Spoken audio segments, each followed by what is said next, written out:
শুরু করছে, বলছে তুই আব্বা না বলা পর্যন্ত তোর মায়ের বন্ধ হবে না। বউ মা সহ্য করতে না পারে বলছে আব্বা। পরের দিন ওই শয়তান হুজুরের ফোনে বলতেছে, হুজুর বউ আব্বা বলে ফতুয়া কি? আমি বলি ফতুয়া পরে আগে তোর বাটাম বাটাতে হবে। তার কারণ বউ কি মারা যাবে? হ্যাঁ, কে বলে বউ মারা যাবে না? বউকে কখন কখন মারা যাবে আমি কি বলবো?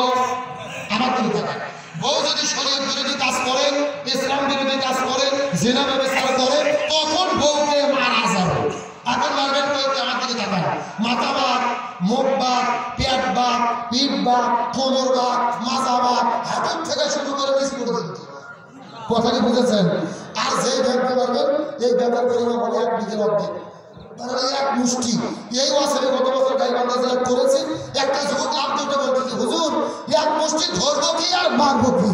তখন আরেকজন বলতেছে, হুজুর ধরার পরে যদি কোনো মতো মাথা বার হয়ে থাকে ওই মাথাটা ভিতরে দেবে হুজুর। এরকম ব্যাপার আছে না নাই?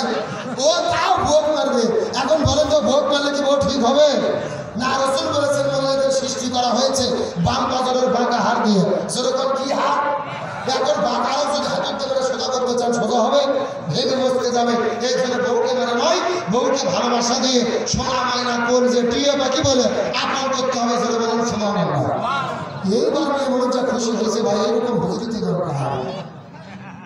তাহলে চিৎকার করে বলেন বেপরদা নারী যারা।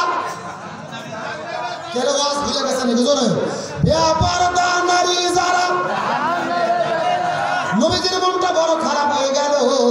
জিবরাইলকে জিজ্ঞেস করে বলে, ভাই জিবরাইল তুমি বলো তো দেখি 2টা কারণে মহিলারা জাহান্নামে যাবে। 1 নম্বর হলো বেপরদা নারীগুলো, আর 2 নম্বর কারা জাহান্নামের মধ্যে যাবে তুমি দয়া করে বলো তো। জিবরাইল বলে ইয়া রাসূলুল্লাহ 2 নম্বর হলো ওই মহিলাগুলো যেই মহিলাগুলো স্বামীর কথা শোনে না, স্বামীর আনুগত্য করে না, স্বামীর কথা মতো জীবন চালায় না, এই মহিলাগুলো জাহান্নামের মধ্যে যাবে। তার মানে বোঝা গেল স্বামীর অবাধ্য স্ত্রী যারা জাহান্নামে যাবে। বেপরদা নারী যারা, স্বামীর অবাধ্য স্ত্রী যারা। এই জন্য রাসূল বলেছেন মহিলাদের জন্য 4টা আমল করতে হবে। 1 নম্বর হলো নামাজ, 2 নম্বর হলো রোজা, 3 নম্বর স্বামীর খেদমত, 4 নম্বর পর্দা। এই 4টা আমল যদি কোনো মহিলা করতে পারে আল্লাহ তাদের জন্য 8টা জান্নাতের দরজা খুলে দেবে রে। সেই দরজা পছন্দ ওই দরজা দিয়ে তারা জান্নাতে চলে যাবে। এ বগুড়ার মুসলমান কোনো দিকে মনোযোগ নেই, এই দিকে লক্ষ্য করে বোঝার চেষ্টা করেন। মহিলাদের জন্য আর একটা মিনিট আমি কথা বলবো। মা বোনেরা যারা পর্দার অন্তরালে বসে বসে কথা শুনতেছে, পর্দার বিধান যদি মেনে না চলে আল্লাহ তাদের কবরের ভিতরে কেমন আযাব দিতে পারে বাস্তব একটা সত্য ঘটনা 1 মিনিটের মধ্যে তাদের জন্য শিক্ষার জন্য বলবো। এই পাকিস্তান দেশের করাচি শহরের ঘটনা। আল্লামা তারেক জামিল রহমাতুল্লাহ আলাইহি তার কিতাব আমার দেখা কবরের আযাব বইয়ের মধ্যে লক্ষ্য করে বলেন বর্ণনা করে বলেছেন ওই পাকিস্তান দেশের করাচি শহরের ঘটনা। একটা সুন্দরী মেয়ে একদিন পৃথিবী থেকে বিদায় নিয়ে চলে গেল।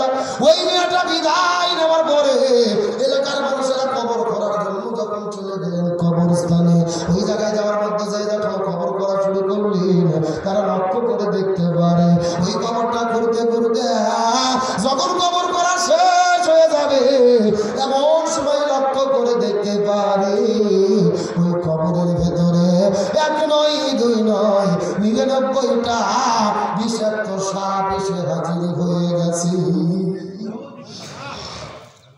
এলাকার মানুষেরা বড় আশ্চর্য হয়ে গেল। জীবনে কত কবর খনন করেছে, কোনদিন কবরের মধ্যে তো সাপ দেখতে পারিনি। 1 নম্বর কবরটা বাদ দিয়ে 2 নম্বর কবরটা খনন করা শুরু করলো। 2 নম্বর কবর খনন করতে করতে ওই 2 নম্বর কবর খোলা যখন হয়ে গেল লক্ষ্য করে দেখে 2 নম্বর কবরের মধ্যে 2টা সাপ আসলো। 1 নম্বর 2 নম্বর কবর বাদ দিয়ে 3 নম্বর কবর করা শুরু করলো। 3 নম্বর কবরের মধ্যে 2টা কবরের মধ্যে সাপ চলে এসেছে। 1 নয় 2 নয় 3টা কবর খনন করলেন, একই ঘটনা। এলাকার মানুষের বড় আশ্চর্য হয়ে গেলেন। জীবনে কত কবর খনন করেছিলে, কোন কবরের মধ্যে তো এরকম করে আমরা সাপ আসতে দেখি না।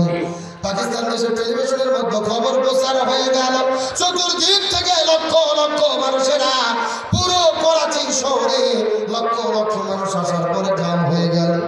ওই পাকিস্তান দেশের বড় বড় মুফতি মুহাদ্দিস হুজুরদেরকে ডাকা হলো, আপনারা বলেন তো দেখি এখন আমরা কি করবো, এটাকে কেমন করে দাফন করা যায়।